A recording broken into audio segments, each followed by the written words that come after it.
I'm Dana Denha, and you're in for a Halloween treat on this edition of FYI.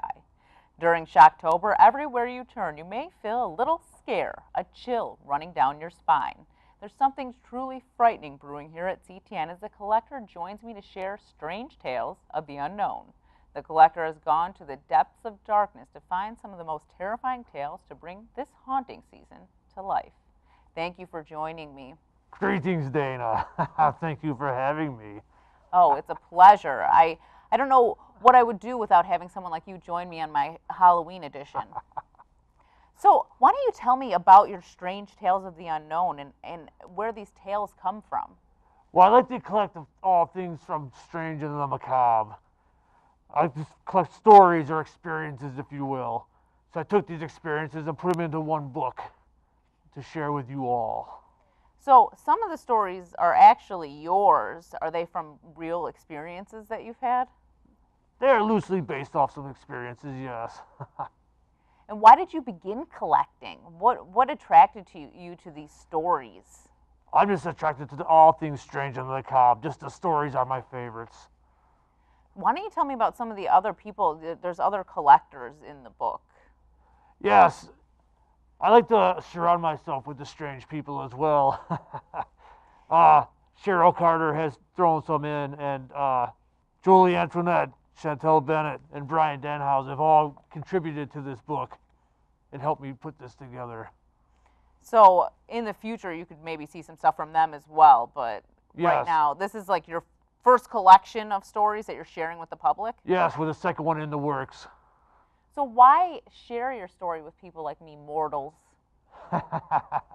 Why not? We should all share in the macabre. So you actually are going to share a couple stories with us.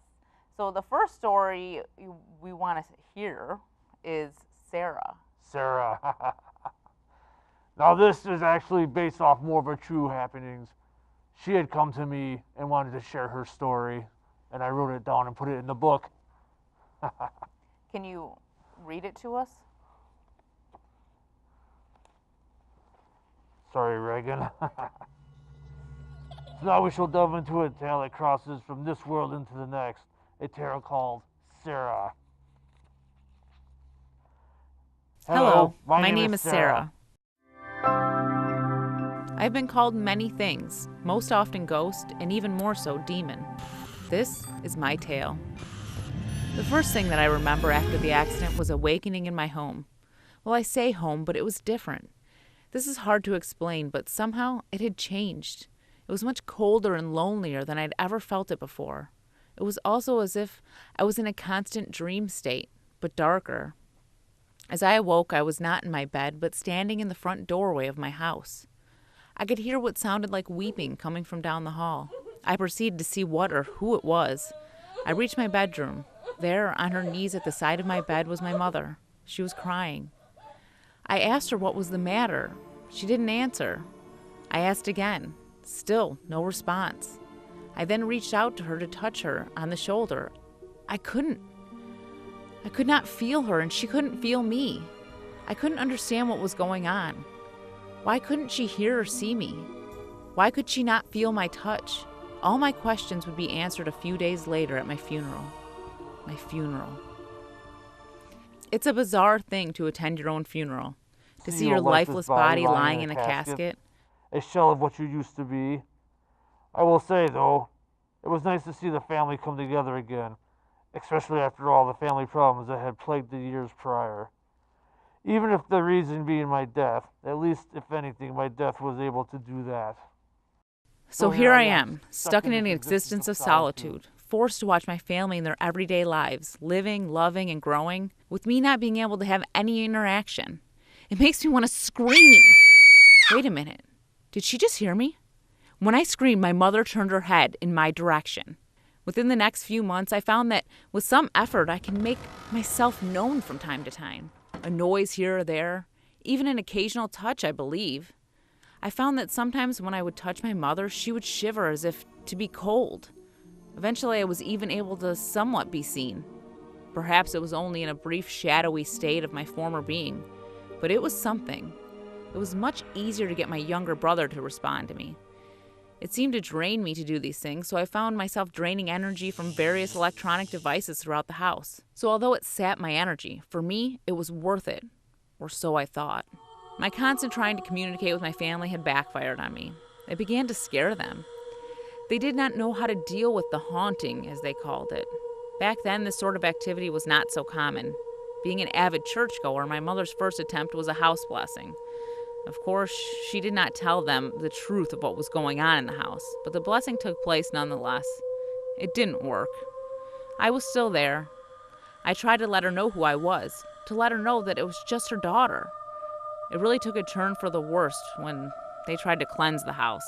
After desperation, I suppose, or as it turns out, her last attempt, my mother sought out someone to cleanse the house, to cleanse me from the house.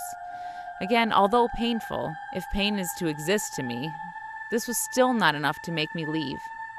I should have just stayed quiet. But I was so alone. My final attempts to make contact with my family drove them out. I don't know why. Perhaps everything just happened to line up that day. Perhaps I'm just growing stronger. I reached out to try to touch my mother again, and for whatever reason it was, I scratched her. The worst part of all of this, I think, is my mother calling and thinking me some sort of demonic entity. I did try to follow them so that I could try and continue to reach out to them, but something binds me to this house. Unknown forces forcing me to stay. This does confuse me, being as I was at my own funeral. But now I can't leave here. Maybe you get one last chance to see your loved ones before your eternal solitude. It has been over 2 years since my family has left the house. 2 years since I have seen any human life or have any interaction with anyone. 2 years of solitude sitting in this empty shell. Where is the light at the end of the tunnel? I've always heard about it. Why haven't I moved on? Is this the only existence left for me? Somebody, please answer me. Please help me. New activity has begun as a new family bought my house. This first family had probably lasted the longest. A family of 4. Within this family was a young boy, around 7 years of age. He stood out to me as this is where I made my great breakthrough. His name was Chad, and he could see me right from the start, and me him. He had this glow to him, a beacon of light, if you will. It drew me to him right away. We would have several conversations over the next few months. His parents, however, thought him to be troubled, insane, if you will. He would tell them about me, and I would try to back his stories to them with my noises and brief appearances. Again, this backfired on me. They lasted about a year before they removed him from me and had him committed. I am sorry, Chad. I never meant that to happen to you. In my frustration, I began a constant rain of activity. It was truly an attempt to back up Chad's stories of me. This would be my second time titled as a demon. After many attempts to exorcise me from the home, which just seemed to make me angrier with each attempt, the family finally gave up and moved away. Several more families have come and gone over the next few years, leaving due to my presence here. I have to admit, some of them I did not like and made them leave with my constant activity. You see, the longer that I am here, the stronger I do become. But know this, though. I've never hurt any one of these people. I do have to say to the team of paranormal researchers that one of the families had brought in, while I do appreciate the efforts and the attempts of communication, please remember that I was once alive, once human. I still do have feelings.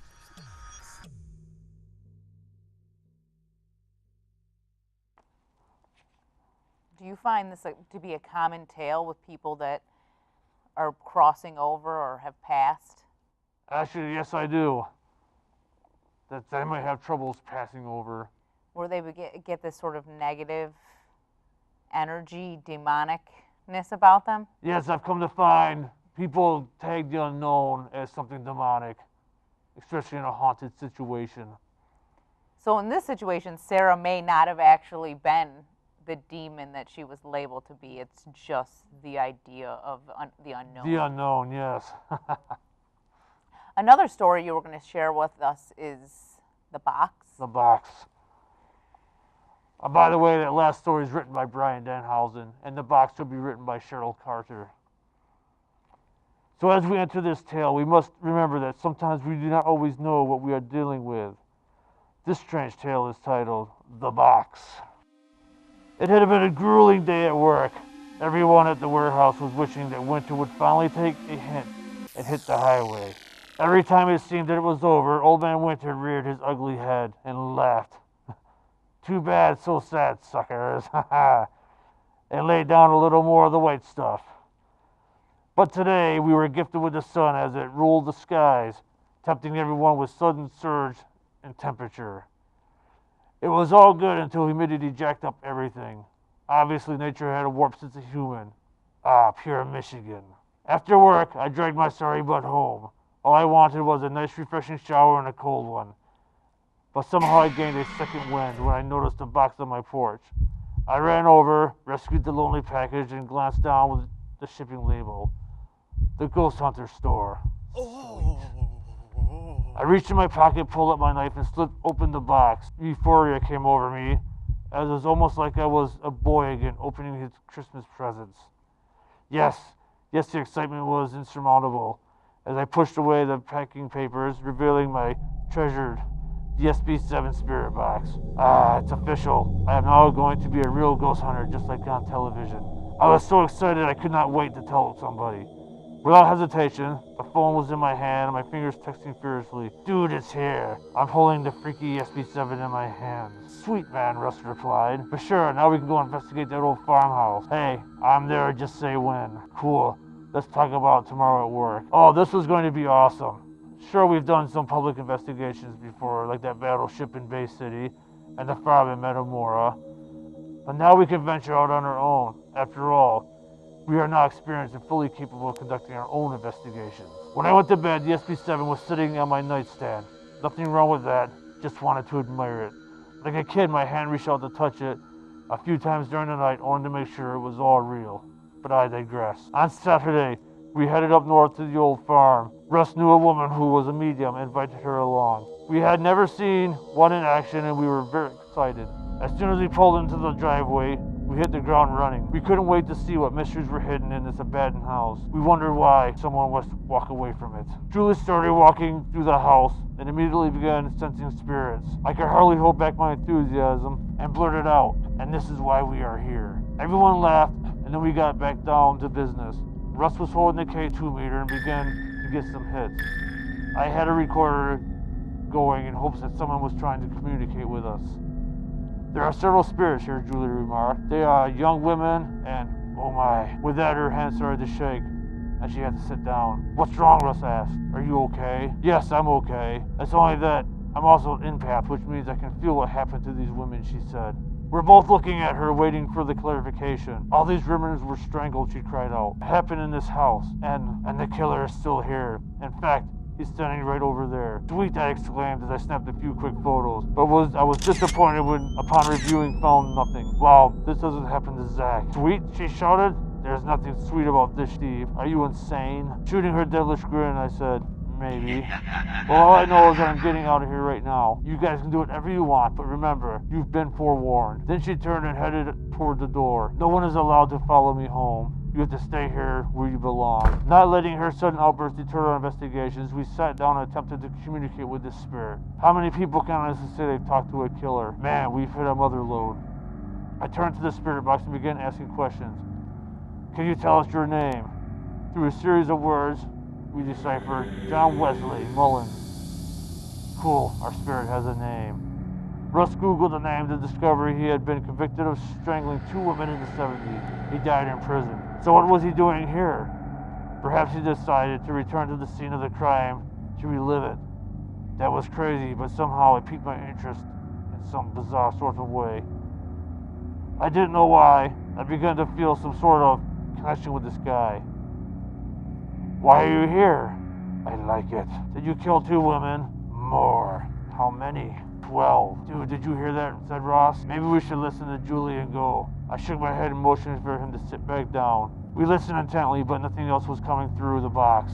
Bummer. Are you still here with us, John? Nothing but noise.